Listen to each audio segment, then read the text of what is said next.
अरहन्ताणं नमो अरहन्ताणं नमो अरहन्ताणं।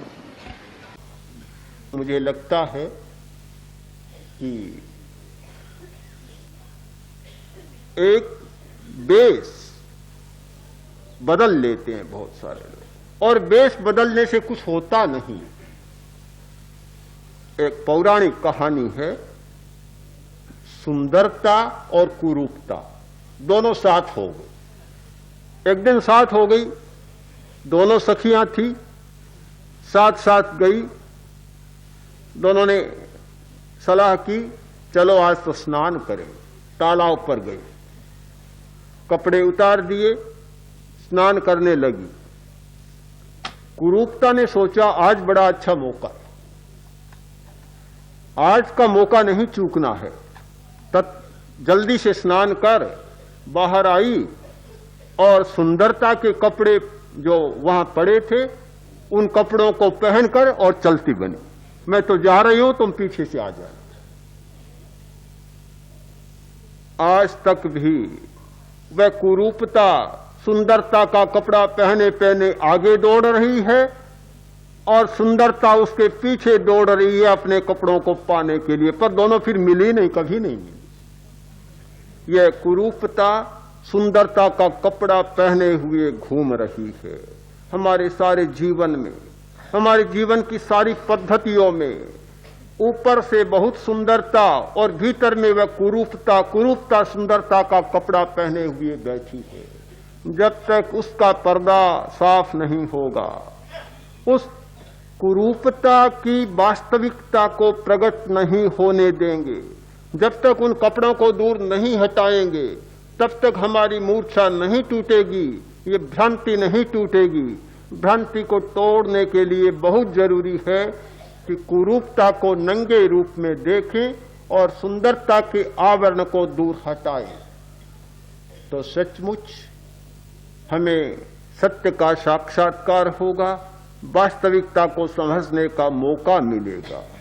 तो जीवन के लिए, साधना के लिए ये 3 गुप्ती की साधना, और उसके लिए एक सुंदर उपाय है जप। उसकी आज चर्चा तो अभी अवकाश नहीं कि मैं करूं, अवकाश ही नहीं रहा, पर इतनी सी बात सिर्फ कह देना चाहता हूं कि ध्यान में जिनके लिए प्रवेश दुर्लभ हो, ये जब से शुरू करें और ध्यान तक पहुंच जाए। जो लोग सीधे ध्यान में जा सकें वे सीधे ध्यान में जाएं, जो सीधे ध्यान में न जा सकें वे जप के माध्यम से ध्यान में जाएं। वह एक रास्ता है ध्यान में जाने का। दोनों में कोई विरोध नहीं, दोनों में सामंजस्य है और एक दूसरे को एक दूसरा सहयोग करता है। जप और ध्यान ये दोनों उपाय हैं सारे अपायों को मिटाने का। हमारे जीवन के जितने अपाय हैं वे इन उपायों के द्वारा समाप्त किए जा सकते हैं। तो साधना करने वाला प्रत्येक व्यक्ति अपाय को भी जाने और उपाय को भी जाने, दोनों को जानकर उपाय के द्वारा अपाय का निरसन करे।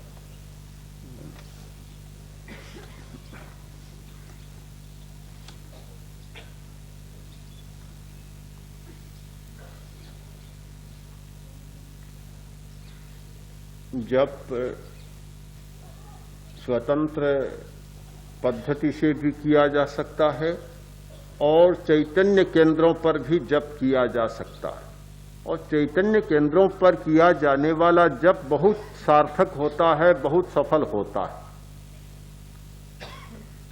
दर्शन केंद्र और ज्योति केंद्र ये दोनों बहुत महत्वपूर्ण चैतन्य केंद्र हैं और हमारी सारी वृत्तियों का नियंत्रण करते हैं, अंतर्दर्शन को जागृत करते हैं। वहां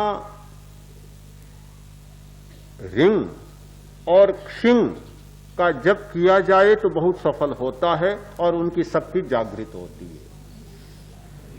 यानी है और क्षय या रिंग और क्षिम, क्षीम क्षय दीर्घ इकार और अनुस्वार, क्षीम रीम क्षीम। बीज मंत्रों का इस आधार पर निर्धारण किया गया था उनकी ध्वनि तरंगें किस प्रकार की होती है और वे कहाँ चोट करती है, कहाँ उनका प्रभाव होता है। तो यहाँ दर्शन केंद्र और ज्योति केंद्र पर ऋंग और क्षिंग का बहुत प्रभाव होता है। आनंद केंद्र पर एक षोडशाक्षरी मंत्र का जप किया जाए तो बहुत सफल होता है। अरहंत सिद्ध आयरीय उवज्झाय साहू,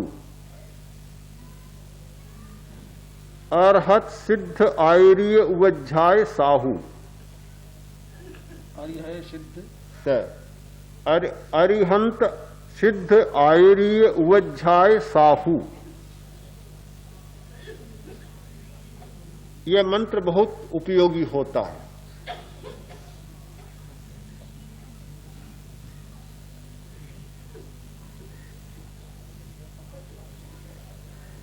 शक्ति केंद्र पर वंग शम शम सम, ये 4 अक्षर का मंत्र बहुत सफल होता है।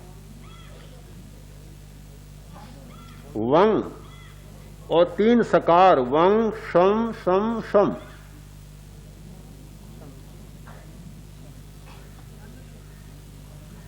तालव्य मूर्धन्य और दंत। तो इस प्रकार चैतन्य केंद्रों को जगाने के लिए अनेक बीज मंत्र और मंत्र हैं और जिनकी साधना से सचमुच सक्रियता बढ़ती है।